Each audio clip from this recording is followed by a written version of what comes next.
Hi guys, welcome back to the Med Nuggets. So today we're going to talk about something very important, that is sleep hygiene. So we know that a lot of people, especially at the younger generation, they think that going with less amount of sleep, it's something cool, it's something cool people do, right? But it's nothing to brag about, really. Like getting 3 hours of sleep just because you had a lot of work or you were partying late night, it's not cool. Yeah. So Yeah. Actually, sleep is a very important thing yeah, because yeah. it helps your brain to function properly and it keeps your mental health sound, Yes. right? So while you're asleep, your brain, it sorts through the memories you formed during the day and it strengthens the important ones.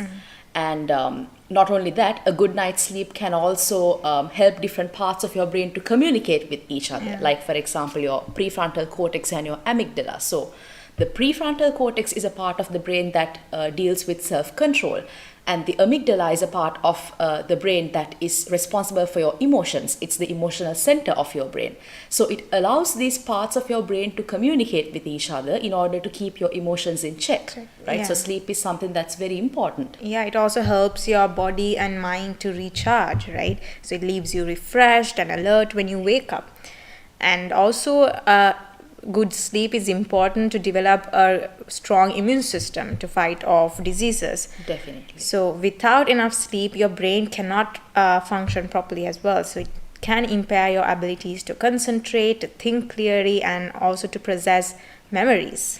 Yeah, and as you may know, drowsiness while driving is actually a leading cause of motor vehicle accidents, right? So, and sleep deprivation can affect the brain just as much as alcohol. It can cause fatal accidents in the workplace, which is a major issue again in shift workers, right? Especially among Doctors, doctors. yeah. And also, sleep deficiency can cause a lot of chronic health problems like heart disease, kidney disease, high blood pressure, diabetes, stroke, and whatnot. Yeah, and I think a lot of young people, they think that you can learn to get on by little sleep, by less amount of sleep, right? Few hours of sleep without negative effects. Like if your body gets used to it, then it's okay. But it's not like that. Research shows that getting enough quality sleep at the right time is vital for mental health, for physical health, for quality of life and safety, right? And according to the Center for Disease Control and Prevention, about 1 in 3 adults in the United States, they report not getting enough rest or sleep every day, and around 50 to 70 million Americans, they have chronic or ongoing sleep disorders. Yeah, that's a lot of people, and Yeah, yeah. So that's now, just in America also. yeah. Now, this brings us to the question, what are our brains actually doing while we sleep, Yeah. right? So, although it may look like you're switching off your brain when you fall asleep, the brain is actually far from inactive. So, what we know from studying patterns of brain electrical activity is that while you sleep, your brain, it cycles through two main types of patterns, which is the REM sleep and the slow wave sleep, the rapid eye movement sleep and slow wave sleep. So, slow wave sleep is something that happens more at the beginning of the night. And as the night progresses, we have more and more of REM REM sleep, sleep, yeah. right? And it's during this REM sleep that you see all these kinds of dreams. We basically dream, right? And during this time, our brains, they show similar patterns of activity to when we are awake, which again proves the point that your brain doesn't actually go off, it remains active while you're sleeping, right? And also, a lot of things happen in our brain during our sleep. And one of these is to help it helps us remember experiences we had during the day. So REM sleep is thought to be important for emotional memories, any memories that revolve around love, around fear, so any emotion, right? So REM sleep is thought to be important for these kind of memories and also for procedural memory, things like how to ride a bicycle or how to do something, how to do a particular thing, right? On the other hand, slow wave sleep is thought to store declarative memories. Declarative memories means it's like a conscious record of your experiences and what you know, things like names, dates, places, facts, those kind of stuff, you know. Yeah. and our brain, it replaces experiences during sleep, right? Your daily experiences. So these memories of your experiences are like a segment from a movie. Yeah. It can be rewound, it can be played forward again, it can Sorry. be replayed. So this replaying of your memories, it occurs in this part in your brain called the hippocampus, right? So this hippocampus is important for memory, and this was proven by a study which was done on rats.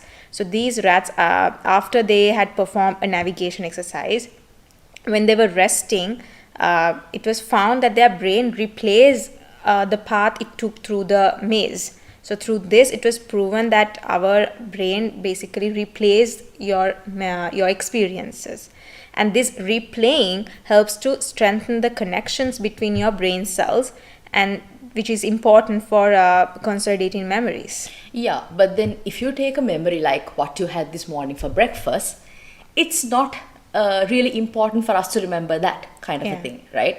So that's why the brain needs to be selective about what it remembers. So sleep allows the brain to sift through memories. It sort of filters all the unwanted stuff so that it allows you to remember the things that are important to you, right? One way it does this is by scaling down all the unwanted connections in the brain. So a leading theory of sleep function is this synaptic homeostasis hypothesis. So what is this synaptic homeostasis hypothesis? Synaptic refers to the synapses in our brain, the neural connections, the connections in your brain. Yeah. Homeostasis means balance, right? So this hypothesis, it refers to this widespread weakening of connections, which we call synapses in medical terms, that happen throughout the brain as we sleep. And this is thought to sort of counterbalance the strengthening of connections that happen during learning when we are awake, right? So by scaling down all the unwanted excess connections, sleep effectively kind of cleans the slate so that we can learn again the next day, yeah. right? So not getting enough sleep, it can actually interfere with this scaling down process and can lead to more unwanted memories in our head. Yeah. So when you're studying, you should get good sleep. Definitely. To remember what you studied. Yeah. Otherwise you'll have all the unwanted memories and you won't have space in your brain basically for the important stuff, right? Yeah. And also researchers believe that sleep can remove waste products from your brain cells. So something that happens less efficiently if your brain is awake, right? Yeah. So if we take our brain cells, they are highly sensitive to their environment, and harmful chemical substances, toxins, they can interfere with how your brain works, with your nerve function, and it can damage your cells, right? So it is important to remove these waste products from your brain. Yeah. So for example, a chemical called adenosine, it starts to accumulate in your body throughout the day as you become tired, and then then our body breaks down this compound when you're asleep. So when you don't get enough sleep, these chemicals can accumulate in your brain and can be harmful to your brain cells. Yeah. And also another important thing to remember is that every organ in your body has something called a lymphatic system that flushes out all the waste products, right? But when it comes to the brain, it doesn't have such a thing. Instead, the fluid in the brain, which we call the cerebrospinal fluid or the CSF, it recirculates through the brain, interchanging with interstitial fluid to remove all the toxic products, right? So sleep is a big deal for us because this entire house cleaning service that happens in your brain, it happens when you're sleeping. It happens when you sleep, right? So think of it as a house party, right? When you host a party, you don't start cleaning up until after the guests head home, right? So our brain cells, they operate in a similar fashion, right? When they are busy working and supporting normal function, they're not going to have time to clean up waste, right? So it's only during sleep that your brain switches to clearing toxins and waste products, right? Yeah. And also research has shown a correlation between sleep disturbances, lack of sleep, and a lot of neurological diseases like stroke, like dementia, Parkinson's disease, and all of that. And so research shows that deep sleep, it decreases with age. So why is deep sleep important? Because it's important because a lower amount of deep sleep is associated with an increase in a protein called beta amyloid. And this has been found to accumulate in people with Alzheimer's disease. Yeah. So because of that, disrupted sleep can increase the risk of neurodegenerative brain diseases. Yeah, actually, the good thing about this is this connection between sleep and brain health. It shows us that there's potential to prevent and treat brain diseases by improving sleep, Yeah. right? So, for example, I read in this study that researchers use a sound to stimulate slow wave sleep in order to improve deep sleep in older adults, right? And the amount of improvement in slow wave sleep that was observed in these adults, it was directly correlated to an improvement in memory, right? And not only that, in another study, when we used timed light therapy to improve the sleep in people with Parkinson's, it also slowed the progression of Parkinson's disease, and it reduced the severity of Parkinson's in these patients, right? So this means if we can find ways to improve our sleep, we can prevent the development of certain diseases or even slow the progression of existing diseases we already are suffering from, like Parkinson's. Yeah. Right? So sleep is actually very important, like we said, with all the importance of sleep that we've just mentioned, right? And a lot of people underestimate this importance of sleep. Yes. So improving your sleep can even help manage certain conditions like what Malisha and I explained, like Parkinson's, like Alzheimer's, like severe conditions like this. Yeah. Right? So how much sleep do you actually need? The most important question, right? So this depends. We asked this question on Instagram and Twitter as well, and around 47 people they said they think it's 6 to 7 hours on Insta, and on Twitter 50% said it's 7 to 9 hours. But actually depends on your age and genetics. Yes. Like if you are a person like between the age of 26 to 64 years, then you need around 7 to 9 hours. And newborns, they usually need more than 12 hours of sleep, right? So it depends on your age and also your genetics. So the general recommendation is around 7 to 9 hours of sleep. Yeah. Right. So today we thought of inviting a guest for our podcast. She's Anuprabha. She's one of our friends. She's also a medical student from Nanjing Medical University, and she's here to tell us her story about the sleep problems she has been experiencing during med school. So Anuprabha, it's nice to have you here. Thanks, guys. It's really nice that you invited me. Yeah, so I'm going to start with a few questions first. Life is predictable as a medical student, and it's very stressful. There's exam after exam, then hospital assignments and whatnot, which means screw sleep, I'm gonna have to get this stuff done somehow or the other, right? So can you tell us a little bit about your sleep schedule? Like how many hours of sleep do you get every day, and do you follow the same routine, as in do you go to sleep at the same time every day? Yeah, well, it's pretty hectic, like my schedule and everything. So sleep is like the last of my priorities sometimes. It's just pretty bad, but yeah. I usually sleep, like I try to go to sleep around midnight, so around 12 I'm like in bed. But then for some weird reason I just keep on, like either I'm on my phone or something, and it takes like about 1.5 hours for me to like actually fall asleep.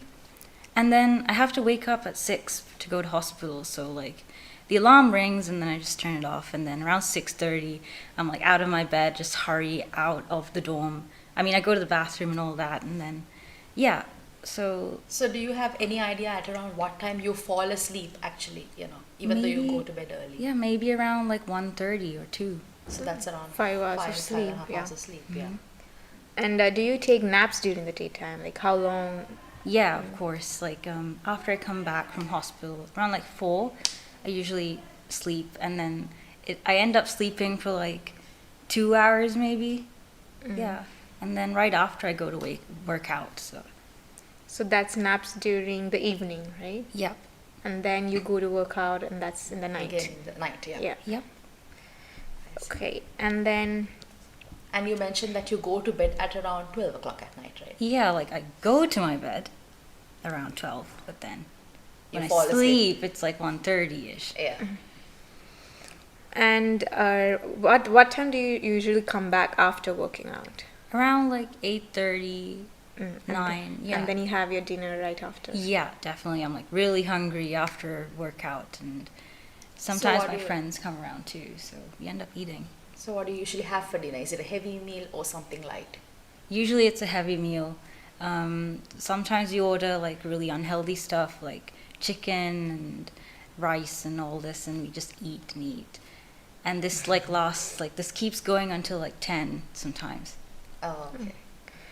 And okay, now one important thing: do you look at your phone like just after you go to bed? What do you do? Like, do you scroll through your phone like Instagram, or do you do some relaxing things like meditating or something like that? Oh yeah. So like it starts with like me taking my phone to like just keep my alarm, and then I end up like turning on my VPN and just going to Instagram, and I keep scrolling and scrolling, and then I'm like, okay, stop. But yeah, that's my usual night routine. Okay. So what do you usually do when you have trouble falling asleep? Usually when I like have trouble, I don't really do anything. I think I'm just on my bed Do you tossing toss and around? turning. Yeah. Yeah. Do you take any sleep meds to help you fall asleep? No, No. I've never really tried that before. Sometimes I just put some music on and like try to get in the mood to sleep, but yeah. Do you use alcohol or smoking to help you fall asleep? No. Right? No. Also, one other thing. Do you drink coffee during the daytime? During the daytime, yes. And even during the nighttime sometimes, like especially after the workout, like I use coffee like in my head I'm like, okay, this is going to help me relax, but I think it just like makes me more Excited. invigorated. Yeah. So that's around 2 cups of coffee per day? Yeah. All right. Okay. Yeah. So I think that's it. That's Oh, yeah. cool. Yeah. Thank you, Anu, for joining us. And like we said, medicine is stressful, and she's having an exam tomorrow. Thanks for having me. Yeah. It's fine. So she'll leave us. So thanks once again for joining us, and all the best for your exam. Yes, Yay, Anu, thank thank you you. so much for joining us. Yeah, so now let's discuss how Anuprabha can improve her sleep and what she did wrong which caused her sleep problems, right? Yeah. So the most important thing is make a schedule Yeah. and stick to that schedule, right? You've heard it time and again, wake up and go to bed at the same time every day, right? Even on weekends. So sleep is a systematic process that our bodies regulate automatically, right? If you mess with the system, you throw the rhythm out of whack. Yeah. And the result is sleepless nights, dragging days, and inefficiency during your waking hours. Yeah. Right? And another thing that Anu mentioned was that she have naps towards the evening, around 2 hours, and then she goes to work out. So naps can be a handy way to regain energy during the day, but it can throw off sleep at night. So to avoid this, try to keep naps relatively short, like 30 minutes, not for like 2 hours, and also limited to the early afternoon, Yeah. not towards the evening and not towards the night. And also, when you sleep, it's important for you to take 7 to 9 hours of sleep at a stretch. Yeah. So let me tell you something that my mom does. So my mom, she's a working mom, and she usually sleeps around 4 to 5 hours a day, right? That's her routine, right? So and I always tell her, like, you should get enough sleep. We learned this in med school, like you should get 7 to 9 hours of sleep every day. And then she's like, she takes naps every day for like 2 to 3 hours during her lunch break. So then she's like, even though I sleep around 4 to 5 hours a day, I take around 1 to 2 hours of naps every day. So that is 4 hours plus 2 hours. That's like 6 hours. I sleep for around 6 hours every day. Yeah. Right. And then I tell my mom, that's not how it works. You're supposed to get 7 to stretch. 9 hours of sleep at a stretch. Yeah. Because when we fall asleep, our brain, it goes through these sleep patterns. It goes from slow wave sleep to REM sleep and all that, right? So it won't happen unless you get a certain number of hours of sleep at a stretch continuously, right? So regularity is the most important thing, because we all have a bad night here and there, right? But if it is chronic, if you don't sleep well, like for long periods of time, if you don't sleep well, it can have a bigger impact on our health The general recommendation, as we mentioned before, is 7 to 8 hours, right? 8 hours of sleep per day for adults. But this again can vary with age and genetics, and also there are some people who can function well even after sleeping for just 4 to 5 hours, because some studies have found that these people, they have a rare genetic mutation that allows them to function well even after less than 6.5 hours of sleep, right? Cool. So so how do you know if you're getting enough sleep? Consider how you feel during the day, right? Are you able to stay awake and attentive and carry out your daily activities? Since we can't get regular imaging of our brains, these daytime indicators can help us figure out how much sleep we actually need, right? Yeah. And also cut down on caffeine, right? So Anuprabha mentioned that she has a cup of coffee in the morning or in the day, and also towards the night, right? After she work out, I think she mentioned that she has a cup of coffee. Yeah. So, and she also said that even though she thinks that it will kind of recover her body after the workout, it actually keeps her too excited and have trouble falling asleep, right? Yeah. So because caffeine, it is a stimulant. Yes. Right? It can keep you wired even when you want to rest. So try to avoid it later in the day. And if you are a person who is taking a lot of caffeine, then it can lead to lack of sleep when you actually want to sleep. Yeah, and not only coffee, even tea, chocolate, even these stuff, they have caffeine. So don't take this stuff after 3 p.m. because the caffeine, it can stay in your system for a long time. It can stay in your system for like hours and hours, right? Yeah, and the other thing is Anu mentioned that she comes at around 8 o'clock in the night from her workout. Yeah. So another important thing is, guys, you should not work out. You should not work out in the evenings. It's good if you can work out in the mornings or during the daytime, but doing it right before you go to the bed will reduce the quality of your sleep significantly, right? So exercising during the day, this can help you wind down in the evening and prepare for a good night's sleep, right? Yeah. And like we mentioned in one of our episodes, I think, when you exercise, it releases endorphin, which is the happy hormones. It keeps you excited, so you can't fall asleep. You shouldn't be excited when you're falling asleep, right? I think we mentioned this in our episode number 1 in the And busting 2. menstrual. Yeah. Oh yeah, in both the episodes. In both so the if you guys episodes. haven't checked it out, go check it out. Yeah. And also having dinner late, right? Yes. Anu mentioned that she sleeps in the evening, she has a small nap, and then she goes to work out, and then she have her meal, right? Yeah. Her dinner, She has which that, yeah. is usually heavy. She said chicken and rice and all that, right? Yeah. And she have dinner with her friends. So eating dinner late, especially if it's big, if it's heavy, if it's a spicy meal, can mean that it takes time for your body to digest it.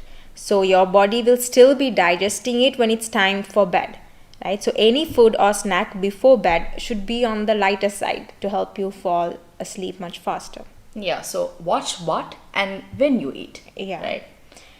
And again, we asked this question on Instagram and on Twitter whether you all think if alcohol can help you get a better quality sleep, right? And that 12.5% of the people, they said on Twitter, they said that yes, alcohol helps, and 25 people from Insta said yes, it can help. But no, it can help you to fall asleep easily, but the effect wears off and it can disrupt your sleep later in the night. So that's why you have hangovers the next day, right? Because your quality of sleep is not good. Even though you fall asleep, the quality is not good. Yeah. So it's best to moderate alcohol consumption and avoid it later in the evening. So don't use alcohol as a sleep remedy because it can make you sleepy, but it also disrupts the sleep cycle and it can awaken you prematurely and make it difficult for you to get back to sleep again. Yeah. And another thing is that a lot of people, even myself, we all go through our phones, right? Yeah. Before falling asleep.